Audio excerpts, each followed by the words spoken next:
Kami dari kelompok 1 akan melaksanakan wawancara di Dinas Kebudayaan Daerah Sulawesi Utara yang beranggotakan saya Melani Tani Bali, Saya Resanti Pertama, saya Novelia Lima Kasenda, dan saya Ruth Lestariati Dacu. Jadi pada hari ini tema wawancara kami yaitu tentang budaya masyarakat Minahasa.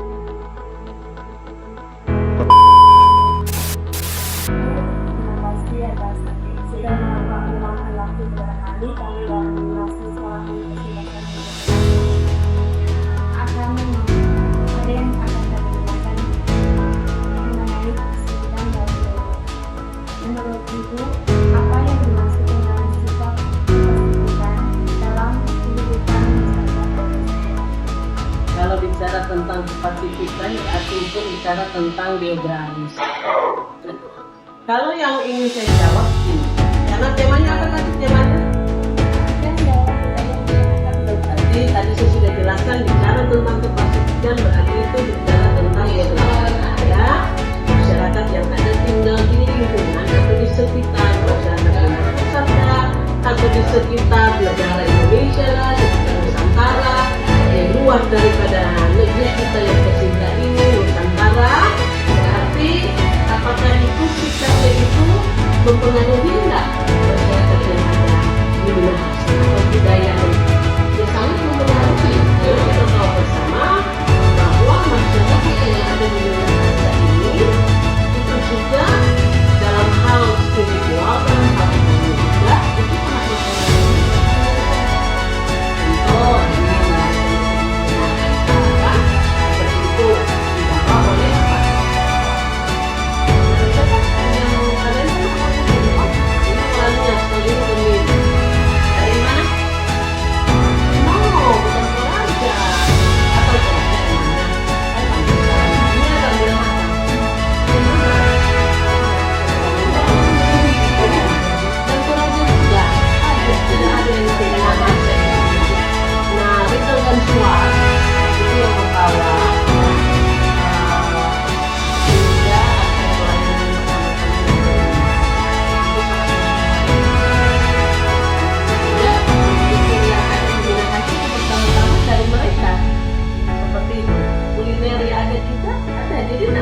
Contoh terkait dengan pelayanan rohani atau pelayanan kekristenan yang ada di Minahasa, tapi juga budayanya juga. Jadi kalau sudah bicara tentang geografis, kita boleh lihat dari ini loh, dari jalur rempah, bagaimana pengaruh sikap dari masyarakat yang ada di Minahasa. Kalau kalian lihat kan sekarang di Minahasa itu, saya ke barat-baratan kan pada umumnya. Begitu. Contoh aja yang mempengaruhi sikap daripada Minahasa itu, minta maaf ya, ada yang istilah biar kalah nasi asal nggak kalah aksi. Nah, itu kan bicara sikap. Itu pengaruh dari dunia luar kita. Seperti itu, secara kepasifiskan yang ada. Karena contoh budaya seperti tari katrili. Nah, itu juga kan dari negara lain. Dan datang di sini dan sekarang ini sudah menjadi budaya Minahasa. Tarian kan katrili itu dia bagaimana dua orang di pesta. Baru juga ada budaya yang sudah kita akui sekarang, yaitu setiap awal tahun di akhir bulan Januari itu ada yang namanya apa tadi? Figura. Nah, itu ada juga budaya seni yang namanya figura. Setiap akhir tahun, awal tahun di akhir bulan Januari kita buat figura. Itu juga kan dari negara luar. Maksud kita. Jadi itu sangat mempengaruhi sikap yang ada. Jadi banyak adopsi-adopsi dari budaya luar yang budaya ini kita ambil. Sekalipun tidak semua. Tapi kalau bicara sikap berarti bicara tentang perilaku. Kalian perlu tahu bahwa arti daripada budaya itu, kebudayaan itu kata dasarnya yaitu budaya dari bahasa Sanskerta. Artinya budaya. Kalau di Indonesia kan itu artinya perilaku, sikap, pola pikir, karakter yang ada. Seperti itu. Nah, itu sangat-sangat mempengaruhi masyarakat di Minahasa pada dulu, bahkan sampai sekarang masih ada. Baru juga pengaruh bagi generasi muda, sikap yang ada. Nah, sikap-sikap tersebut contoh, mereka kan lebih suka film drakor. Ibu aja suka film drakor.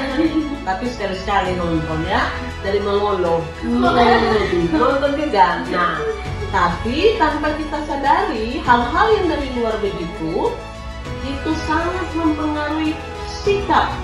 Kalau kita berulang kali karakter itu, sikap itu, perilaku itu, saya tuliskan tadi ya, terkait kebudayaan itu. Jadi kebudayaan itu tidak hanya bicara tentang seni, tidak hanya bicara tentang warisan budaya, cagar budaya, tidak hanya itu. Yang inti daripada kebudayaan itu yaitu bagaimana ada pola pikir, sikap, karakter, karena karakter terbentuk dari kebiasaan yang diulang-ulang. Kebiasaan itu, budaya itu dilakukan ulang-ulang jadi budaya. Hitungan apa budaya kan ada orang bilang, hitungan apa budaya itu dia sama sekali dengan apa budaya. Oh ada kan dia bilang begitu. Karena memang karena perilaku, karena sikap, karena budaya. Lama-lama jadi karena budaya itu. Toh kayak seperti itu orang bilang. Makanya itu kebudayaan muncul dari situ. Nah, bagaimana kita supaya mampu menyikapi, punya sikap yang baik, mempengaruhi ya daripada masyarakat yang ada. Orang mesti bangun kerampe budaya dengan hal-hal yang baik, yang benar-benar sudah ada di daerah kita. Contoh ini kan dari Salaut, Sitaro, ini dari Nias, ini dari Toraja. Kalian semua kan punya budaya dari Toraja. Nah, kalau sudah berbudaya, artinya itu sudah melekat pada orang pediri, itu budaya, itu sekarakter pada orang. Kemana aja orang akan bilang, oh orang ini orang Minahasa, cara bicaranya, atau bahasanya, dialeknya, itu sangat mempengaruhi hal itu. Kalau hari-hari orang Mbak Uni film drakor, toh lama-lama orang adopsi orang sudah tahu. Contoh bahasa, ya tuh, B, kayak gitu kan, sudah tahu, toh. Nah jadi seperti ini orang sudah tahu, oh budaya Minahasa orangnya lemah lembut. Oh orang selalu pakai kok gagah putih-putih, orang sudah tahu, oh orang Manado itu, orang Minahasa, toh kayak seperti itu. Jadi budaya itu representatif, kita ini ada di mana-mana menjadi representatif tentang daerah kita.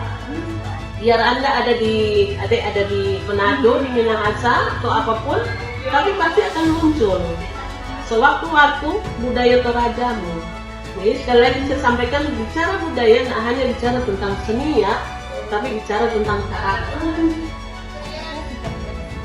Membawa dampak positif atau negatif bagi budaya yang ada dalam pengembangan. Pasti setelah seperti itu ada positif. Ini juga apa? Positif. Bahwa mereka itu orang yang kuat, orang yang hebat. Mau beradaptasi kemana saja mereka bisa. Kalau masalah negatifnya mudah dipengaruhi dengan situasi yang ada contoh. Tadi dia bilang dari sosmed, dari misalnya budaya Korea, menyanyi orang lebih sanjung itu bintang film Korea daripada bintang film yang ada di Manado, atau Manado. Coba pikir, toh? Nah itu. Jadi hal yang negatif itu, tapi khusus bagi generasi muda. Kalau bagi generasi yang selanjutnya kayak gitu, baru sudah terpengaruh karena budaya pada saat itu mereka belum ada yang kayak begini gitu deh. Jadi efek positifnya itu masyarakat yang ada, orang banyak belajar dari orang tua, orang om, kemudian tante yang lebih lanjut usia dari orang mendapatkan hal-hal yang positif. Nah, sebagai kesimpulan terakhir, Ibu ingin memberikan motivasi mereka bukan hanya sebagai anak-anak mahasiswa, tetapi sebagai generasi muda, sebagai penerus budaya kita yang ada di Sulawesi Utara ini. Khususnya sekalipun mereka datangnya dari berbagai macam daerah yang ada. Ada yang dari Nias, ada yang dari Sitaro, dan ini dua di samping kiri kanan dari Toraja. Wah hebat ya, seperti ini. Ada hal yang ingin Ibu sampaikan ke kalian bahwa attractive person will attract attractive person. Orang-orang yang menarik akan menarik orang-orang yang menarik. Buat diri kalian semenarik mungkin, bukan dengan cara dunia, bukan dengan cara gaya-gayaan yang dibuat-buat, tetapi menarik dari nilai-nilai kehidupan sehingga engkau menjadi generasi muda yang mahal harganya. Karena kalau barang mahal, artinya barang itu bernilai. Jadi hidup